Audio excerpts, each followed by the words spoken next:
हम जकरिया के का तीसरा भाग का मनन करेंगे।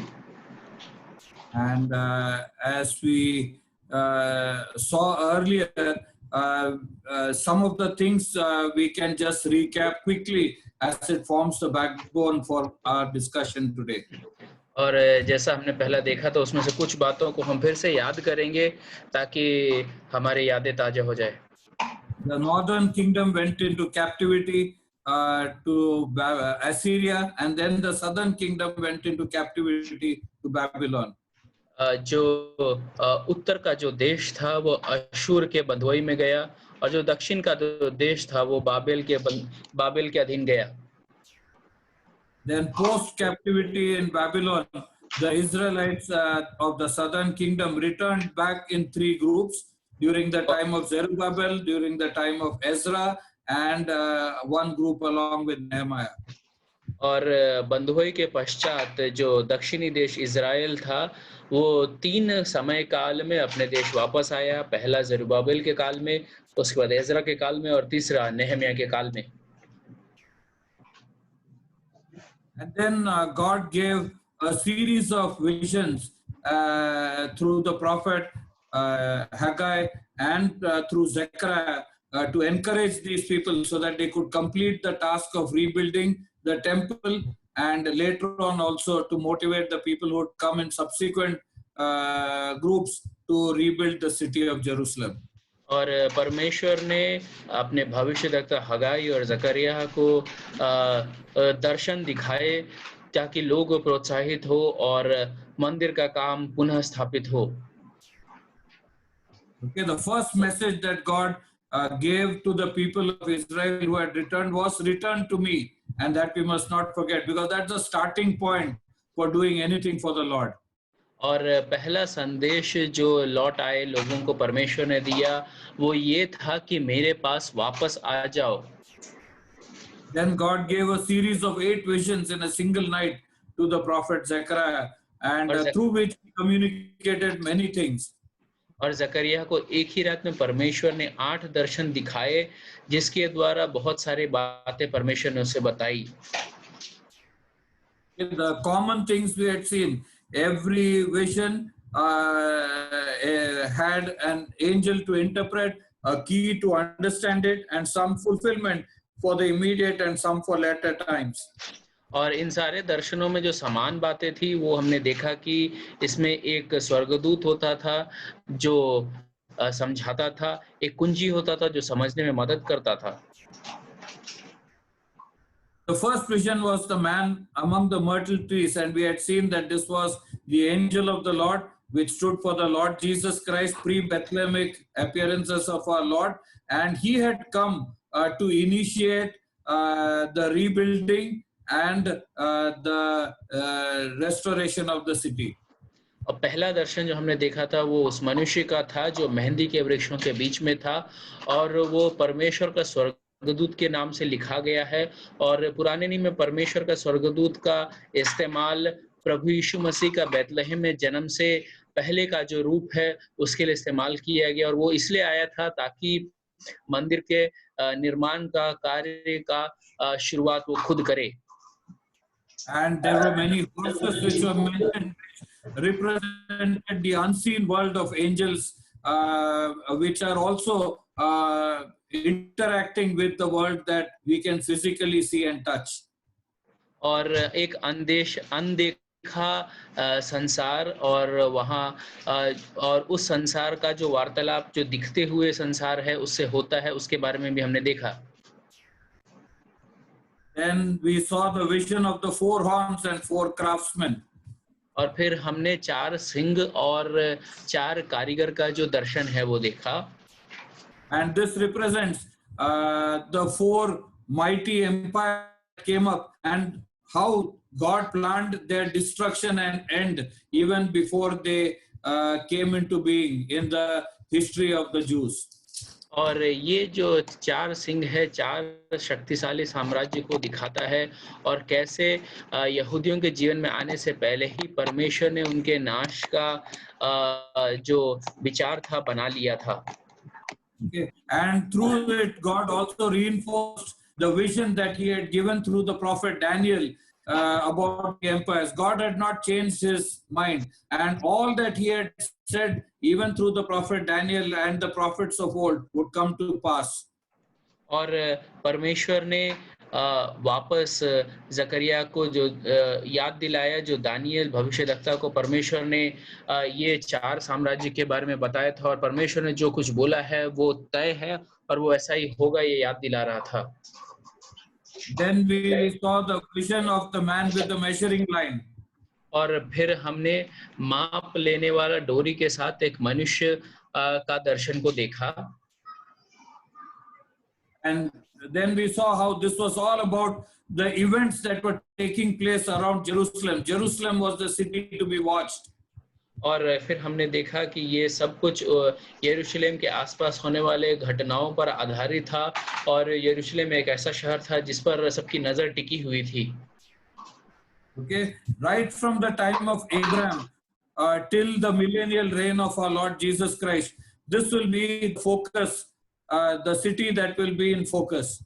अब्राहम के काल से लेकर के प्रभु यीशु मसीह के 1000 साल के शासन काल तक ये एक ऐसा शहर है जिस पर सबका नजर टिका हुआ रहेगा। Our Lord walked and preached and finally was betrayed, crucified and died and rose again in this city. The first believers met in this city. The first church met there. हमारा प्रभु यहाँ पर चला, अपना सेवकाई किया, यहाँ पर उसके साथ धोखा हुआ, वो मारा गया, वो जी उठा। पहला कलीसियाई युग का विश्वासी यहाँ से था, पहला कलीसिया यहाँ पर आया। And the good news spread from here to the ends of the earth. और सुसमाचार यहाँ से संसार के अंत तक फैलाया गया। And this will be the city to watch even during the tribulation and prior to that, as international politics will center around this city and probably World War III will be fought around it. और ये भविष्य में क्लेश के काल में भी ये शहर का जो खास मुख्यता है वो बनी रहेगी। अंतर्राष्ट्रीय राजनीति और ऐसा भी है, हो सकता है कि वर्ल्ड वॉर 3 जो है, विश्व युद्ध 3 जो है, वो इस शहर के आसपास ही लड़ा जाए। And it will be the central city during the millennium as well. और 1000 साल के शासन काल में यह सबसे मुख्य शहर रहेगा। Okay. Then we will see the fourth vision that the Lord gave the prophet Zechariah. And this was और अब हम चौथा दर्शन जो परमेश्वर ने जकरिया को दिखाया उसके बारे में देखने जा रहे हैं।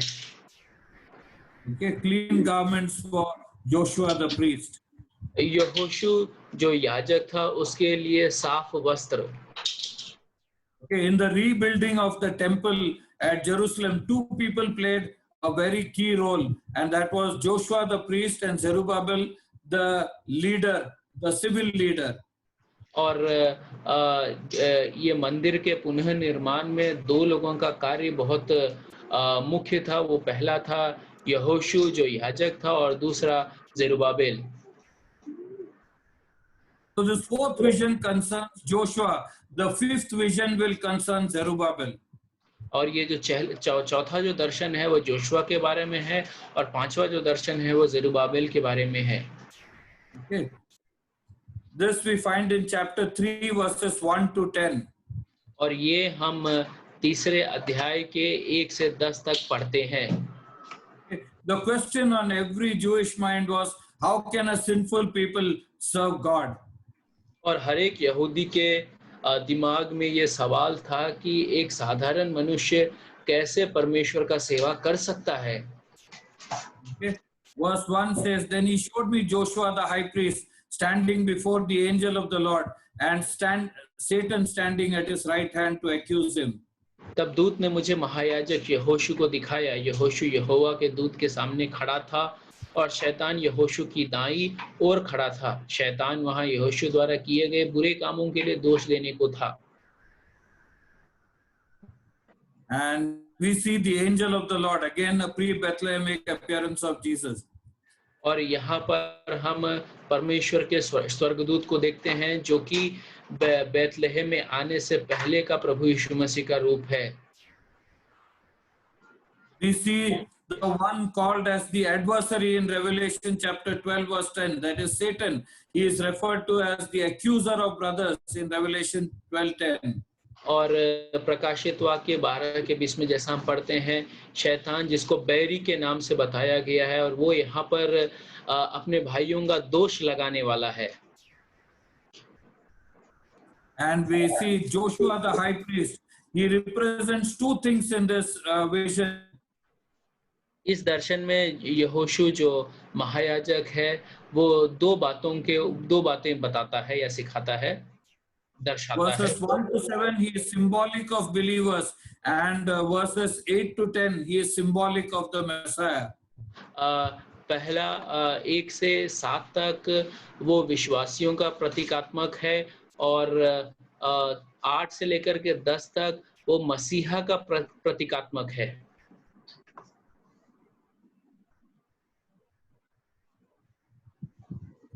Verse 2, the Lord takes on Satan. और दूसरा आयत में यहोवा शैतान से भिड़ जाता है। It says, the Lord said to Satan, the Lord rebuke you, Satan, the Lord who has chosen Jerusalem rebuke you. Is not this a man, a burning stick snatched from the fire?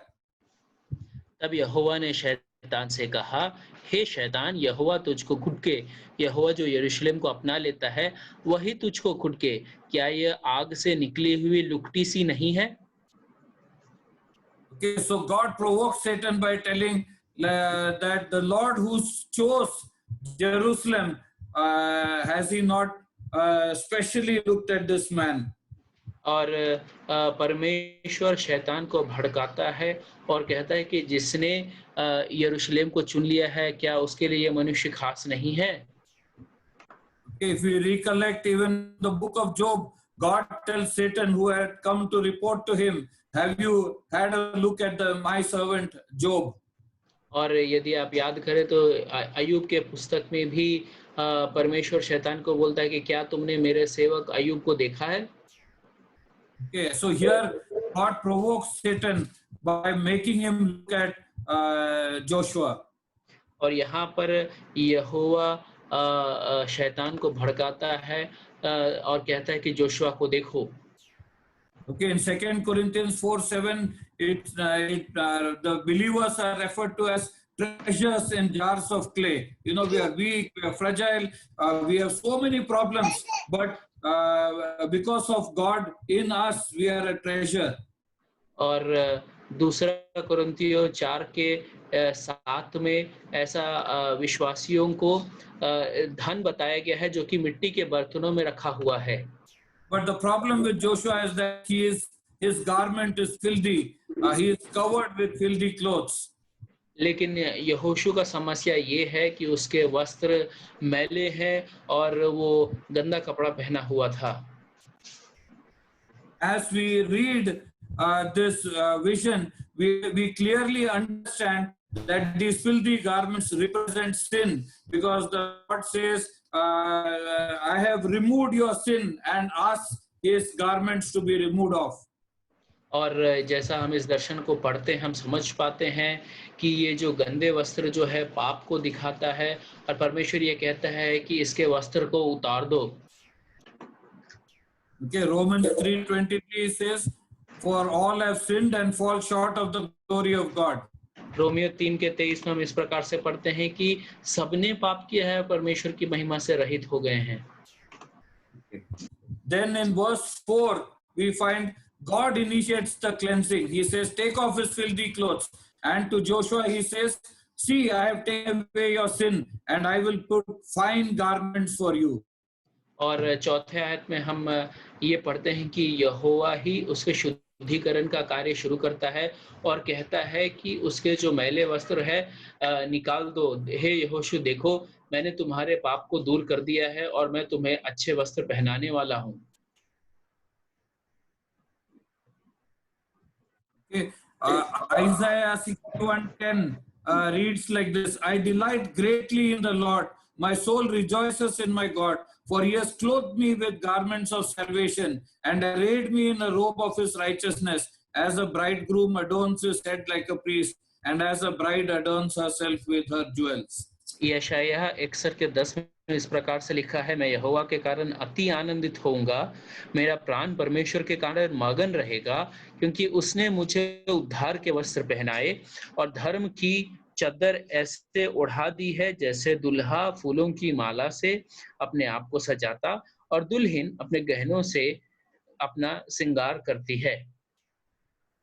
So, this process of salvation, in which God initiates the steps and God removes the sin from our lives and replaces it with His righteousness, is likened to the removal of dirty, stained, filthy garments and being replaced with fine linen garments.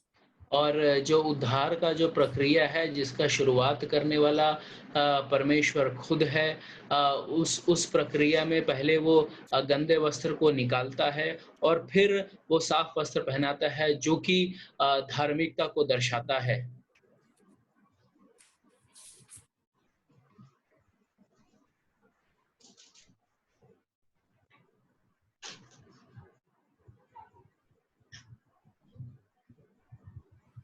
Uncle?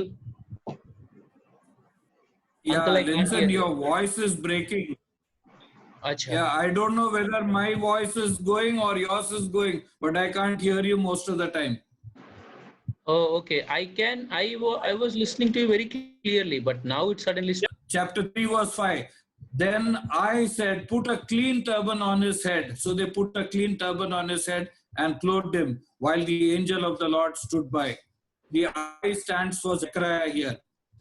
और 3 के 5 में हम इस प्रकार से पढ़ते हैं कि तब मैंने कहा, इसके सिर पर एक शुद्ध पगड़ी रखी जाए, और उन्होंने उसके सिर पर याजक के योग्य शुद्ध पगड़ी रखी और उसको वस्त्र पहनाए। उस समय यहोवा का दूत पास खड़ा रहा। यहाँ पर मैं जो है वो जकरिया के बारे में है। Okay, Exodus.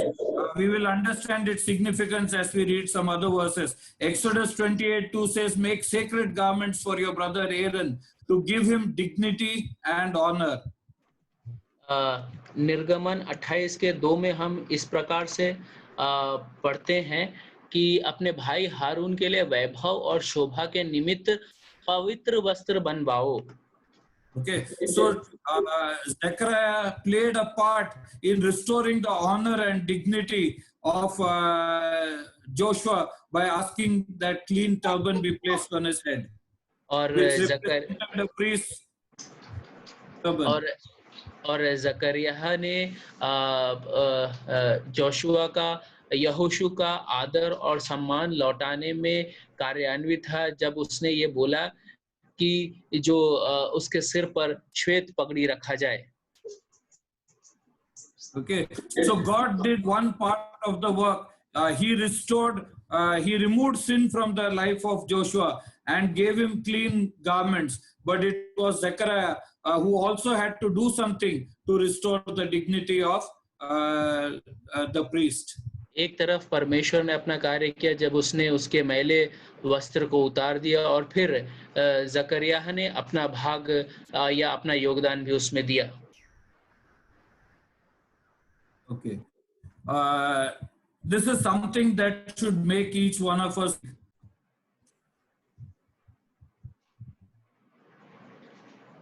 I can't hear you, Uncle. I can't hear you. Hello, Uncle. Yeah, can you hear? Yeah. Yes, now I can hear you. Yeah, this is something which each one of us must think about and ponder. ये एक ऐसी बात है जो हम हर एक को सोचना चाहिए और विचार करना चाहिए। Very often as believers we indulge in criticizing other believers. कई बार ऐसा होता है कि हम दूसरे विश्वासियों पर आरोप लगाते हैं। The Bible tells that all believers are priests before God. और बाइबल हमें ये बताता है कि सभी विश्वासीगण परमेश्वर के सन्मुख में याजक हैं। And in this vision we see that it is God who cleanses, it is Satan who accuses, and we have a responsibility not to toe the line of Satan, looking down and criticizing and finding fault with our brothers, but to act give them dignity by restoring them fully, because God has restored them. और इस भाग को पढ़ करके हम ये समझ सकते हैं कि परमेश्वर है जो शुद्धिकरण करता है। शैतान तो दोष लगाने वाला है और हम शैतान के साथ न जुड़ जाएं, अपने भाइयों पर दोष ना लगाएं, परंतु उनका सम्मान और आदर करें और उसमें जो योगदान है वो करें। And in verse 7, we can read verse 7. This is what the Lord Almighty says: if you will walk in obedience to me and keep my requirements, then you will govern my house and have a place of my courts, and I will give you a place among these standing here. और 7वें आयत में इस प्रकार से लिखा है, सेनाओं का यहोवा तुझसे यो कहता है, यदि तू मेरे मार्गों पर चले और जो कुछ मैंने तुझे सौंप दिया है उसकी रक्षा करे, तो तू मेरे भवन का न्यायी और मेरे आंगनों का रक्षक होगा, और मैं तुझको इनके बीच में आने जाने दूंगा जो पास खड़े हैं।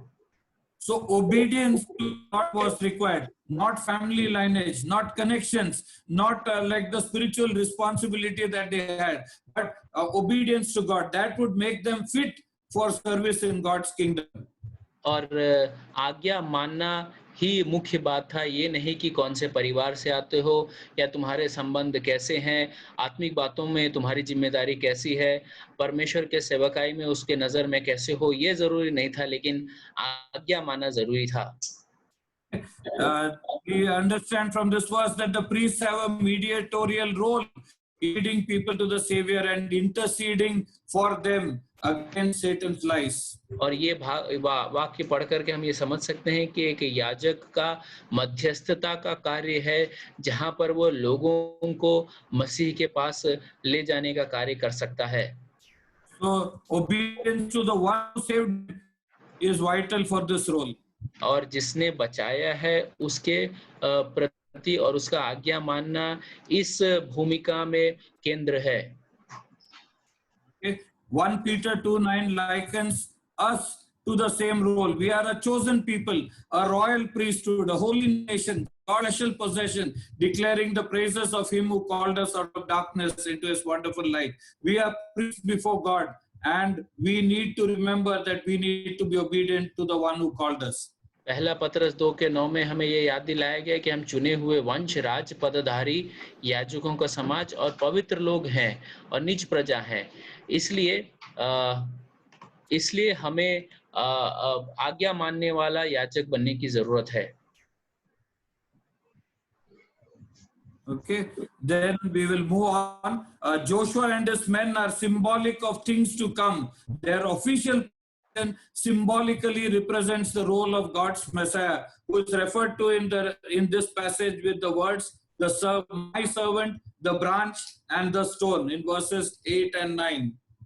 और 8 और 9 में हम यहोशू और उसके लोगों को आने वाले मसीहा का प्रतीकात्मक के रूप में देखते हैं। God was going to bring his servant the branch. This is symbolic of the first advent of our Lord Jesus Christ when he came as the branch. और परमेश्वर जो है अपना सेवक जो कि एक डाली है उसको लाने वाला है, और ये इस बात को याद दिलाता है जो प्रभु यीशु मसीह का पहला आगमन हुआ था। Okay, when we finish the 8 visions, we will look at what God spoke through the prophet Zechariah regarding the branch or the stone or the servant of the Lord, the Messiah, during his first coming. और जब हम ये 8 दर्शन को समाप्त कर लेंगे तब हम देखेंगे कि परमेश्वर ने जकरिया को इस डाली के बारे में या मेरे सेवक के बारे में या उस पत्थर के बारे में क्या बताया। Okay.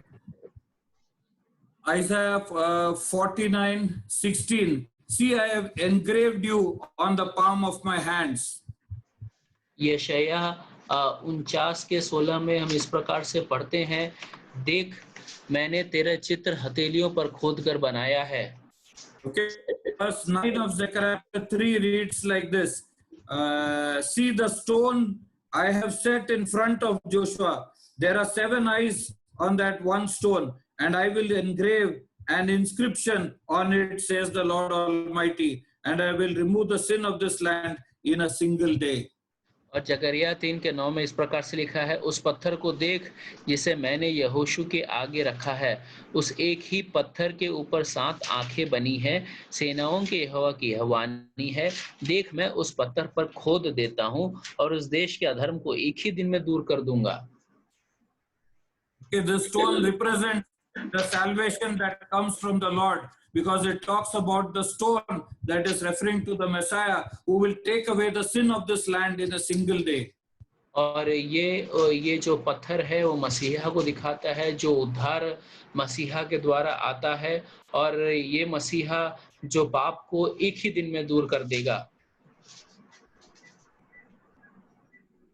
Okay, there are two other verses which are referenced there. You can note it. It also talks about how God writes the names of those who are saved in heaven and in the Lamb's book of life.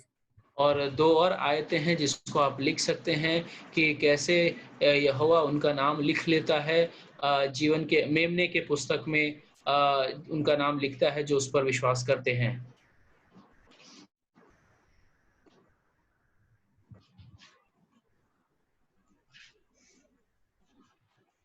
Uncle, 7 eyes set before Joshua with an inscription on it.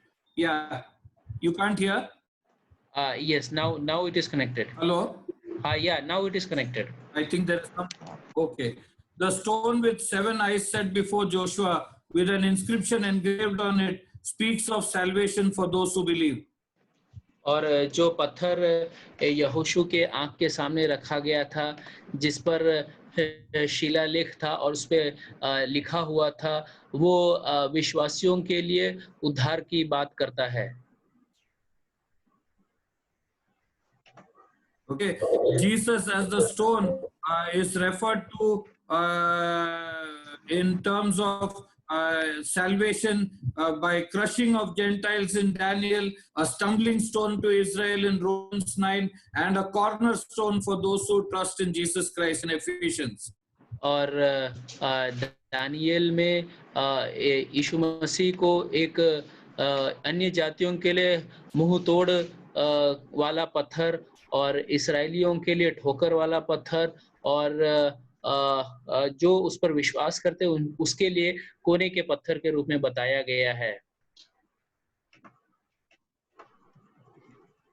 Okay. So when the Messiah, the branch comes, the sin of this land. और जब मसीहा जो डाली है आएगा, इस धरती का जो पाप है एक ही दिन में दूर किया जाएगा। Romans 6:23, wages of sin is death, but the gift of God is eternal life in Jesus Christ our Lord. रोमी 6:23 हमें ये बताता है कि पाप की मजदूरी तो मृत्यु है, परंतु परमेश्वर का वरदान प्रभु यीशु मसीह में अनंत जीवन है।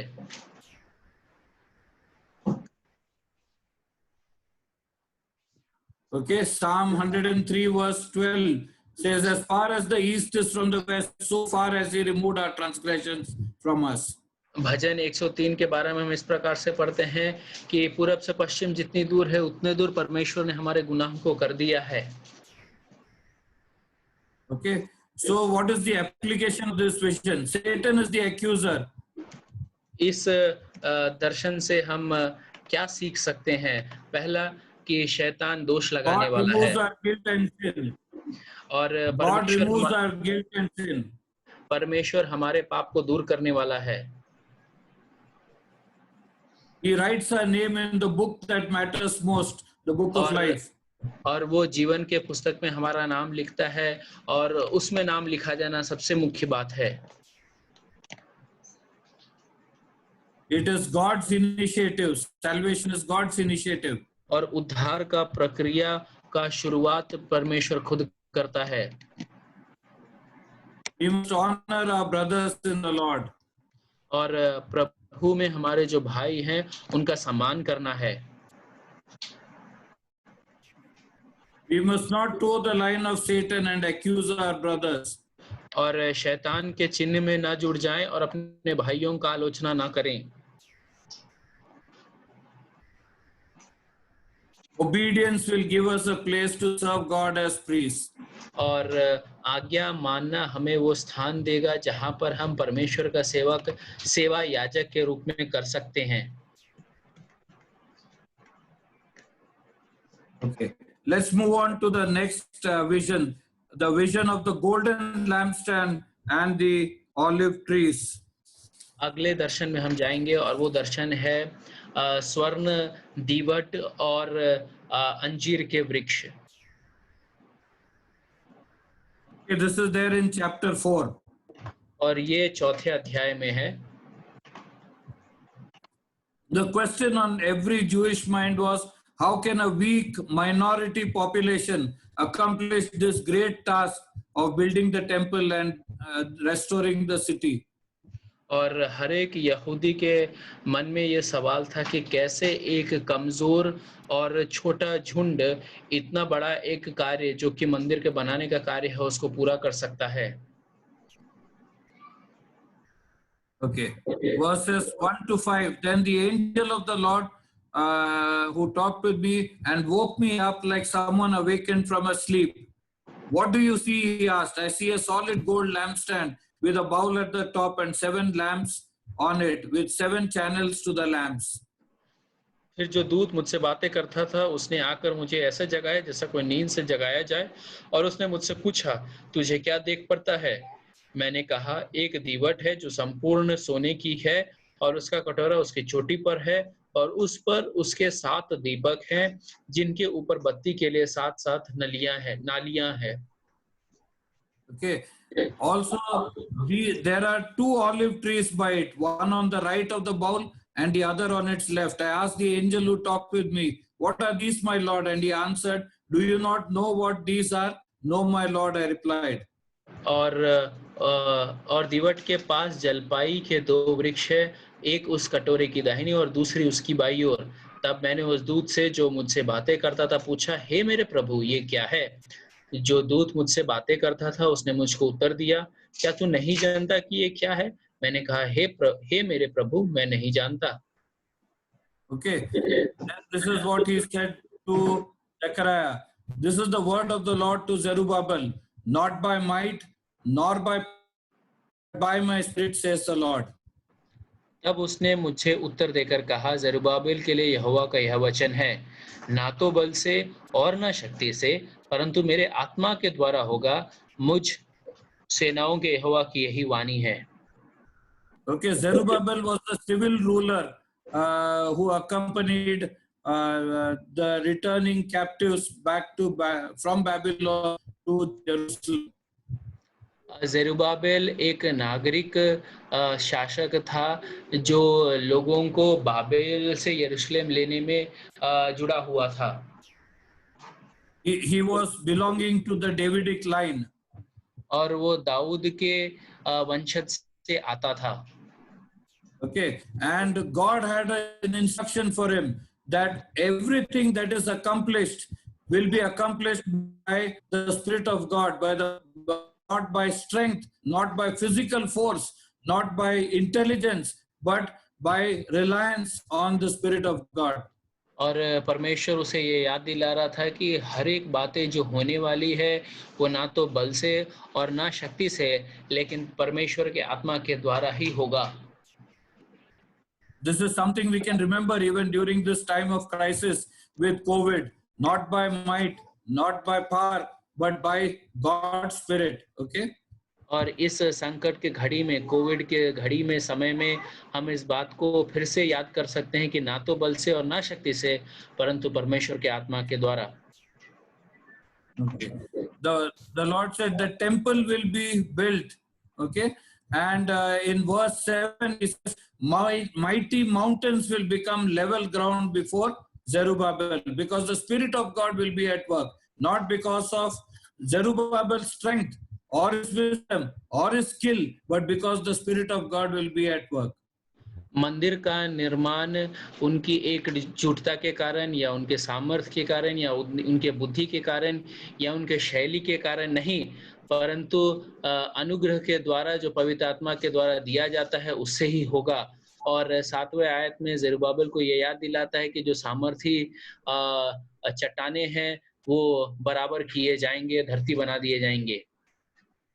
Okay, this is an important lesson for all of us to learn also. We have this technology called Zoom, which we are using, but the meetings must take place because the Spirit of God has stirred us to meet, and we must receive the Word of God as the Lord Himself. It is not the technology, it is not other physical things that help, but it is God's Spirit moving in our lives that can bring changes. और ये बात हमें याद रखना है कि ये जो टेक्नोलॉजी परमेश्वर ने दिया है, ये हमें प्रेरित किया है जुड़ने के लिए और ये जब हम जुड़े हैं तो परमेश्वर का वचन परमेश्वर की ओर से है, उसे मानते हुए हम ग्रहण करें। Okay. Just a few days back, I know we in our Bible study group, I had posted a photograph, and a lot of us had commented on it. कुछ दिनों पहले मैंने अपने बाइबल स्टडी ग्रुप में एक चित्र डाला था और कई सारे लोगों ने उस पर अपना टिप्पणी दिया था। And that day, two girls had come from abroad, one from Hong Kong and one from Taiwan. Who had come? One girl from Taiwan and one girl from Hong Kong. अच्छा, उस दिन दो लड़कियां आई थी, एक चाइना से आई थी और एक ताइवान से आई थी। They had visited our Sunday meeting when we met Brother P.T. Varghese home. और भाई पीटी वर्गीस के घर पे जब हम मिले थे तो वो संडे के दिन वो आराधना में हमारे साथ जुड़े थे। Okay, I still remember the message that I had prepared to preach on that Sunday. Brother was not there and he had asked me to minister God's word. और उस दिन जो मैंने संदेश दिया था, बांटा था, वो मुझे आज भी याद है क्योंकि भाई नहीं तो और भाई ने मुझे बोला था कि संदेश का सेवकाई मैं करूं। And so by Saturday night I had finished my preparation and gone to sleep. और शनिवार की शाम को मैंने अपनी तैयारी कर ली थी और मैं सोने के लिए तैयार था। And afterwards, like somewhere early in the morning, around 3 o'clock, I woke up. I couldn't sleep further. और करीब 3 बजे भोर को मैं जग गया, मैं और सो नहीं पाया। And so I thought maybe I should get up and continue my preparation, just have a look at it. और फिर मुझे ऐसा लगा कि शायद मुझे उठ करके अपनी तैयारी करनी चाहिए, एक बार और देख लूं जो मैंने तैयार किया है। But suddenly, like whatever I had prepared on the previous days all together, didn't seem at all appealing. And somehow I felt I should preach on a different subject. और एक दिन पहले जो मैंने तैयारी किया था, उस सुबह मुझे ऐसा लगने लगा कि ये परिपूर्ण नहीं है और मुझे कुछ और विषय पर तैयारी करने की ज़रूरत है। So after that, I continued, I prayed and I prepared a different message. और उसके बाद मैंने प्रार्थना किया और एक अलग संदेश की तैयारी की। I still remember that day very clearly because when I started preaching, this girl from Taiwan, she could not understand because she did not understand English. And the other girl was explaining a few of the sentences that I was preaching to her in her language. और मैं उस संदेश को बड़े अच्छे रीति से याद करता हूँ। जब मैंने बोलना शुरू किया तो ये जो ताइवान से जो लड़की आई थी, क्योंकि उसे अंग्रेजी पूरा समझ में नहीं आता था, तो जो चाइना वाली लड़की थी वो इसको कुछ अंश, जो मुख्य अंश थे, वो उसको समझा रही थी। Yeah, the girl from Taiwan was not a believer and the other girl from Hong Kong was a believer. और जो ताइवान से जो लड़की थी वो विश्वासी नहीं थी, और लेकिन जो दूसरी लड़की थी वो विश्वासी थी। But at the end of the message, this girl from Taiwan broke down and wept very bitterly. और सेवकाई के संदेश के अंत में ये लड़की फूट-फूट के रोने लगी, जो ताइवान से थी। Of all the people seated in that room, she was the one who would have least understood because she absolutely did not know any English. और उस रूम में बैठे हुए सभी सदस्यों में सबसे कम समझ में आया हुआ लड़की वो होगी, क्योंकि उसे अंग्रेजी नहीं आता था। The little the girl next to her, her friend, because she didn't have to, couldn't disturb the entire crowd. So few sentences which she was translating had touched her and she had broken down. और जो थोड़ा वो समझ पाई, जो कि उसके मित्र ने अनुवाद करके उसको समझाया, क्योंकि वो सब कुछ नहीं बता सकती थी, क्योंकि वो माहौल ही डिस्टर्ब हो जाता। इसलिए उसको जो थोड़ा ही समझा पाई और जो उसको थोड़ा समझ में आया, वही काफ़ी था उसके अंदर कार्य करने के लिए। Okay, that is what the Bible says when this is what the Bible means when it says, not by might nor by power, but by my spirit. और इस यही है वो अर्थ है जब बाइबल ये कहता है कि ना तो बल से और न शक्ति से, परंतु मेरे आत्मा के द्वारा। It is not the Bible commentaries that we have, the wisdom that we have, or our ability to search out verses from the Google or any commentaries that we have. None of those are going to do it. Prayerful preparation will definitely touch the hearts and lives of people. और ये वो हम जो Bible पे व्याख्या करने वाले जो पुस्तकें हैं, उसको पढ़ने से नहीं, गूगल से परमेश्वर के वचन को ढूँढ के बताने से नहीं, लेकिन प्रार्थना के साथ यदि तैयारी किया जाए, तो वो जीवनों को छुएगा। Beautiful flowery languages and all that will not help. It is what God can do, and we must rely entirely on the Lord to do it. और बहुत अच्छे-अच्छे शब्द का इस्तेमाल मदद नहीं करेगा, लेकिन हमें पूर्णतः परमेश्वर पर आश्रित होकर के उसकी सेवकाई को करने की ज़रूरत है। 2 Chronicles chapter 16 verse 9 says, "For the eyes of the Lord range throughout the earth to strengthen those whose hearts are fully committed to Him."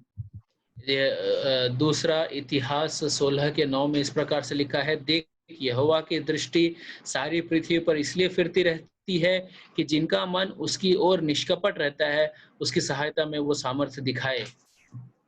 Okay, so God is searching across, He's scanning the earth just to see if somebody will be there who wants to rely on Him, who trusts Him, and whose heart is fixed on Him and is committed to Him.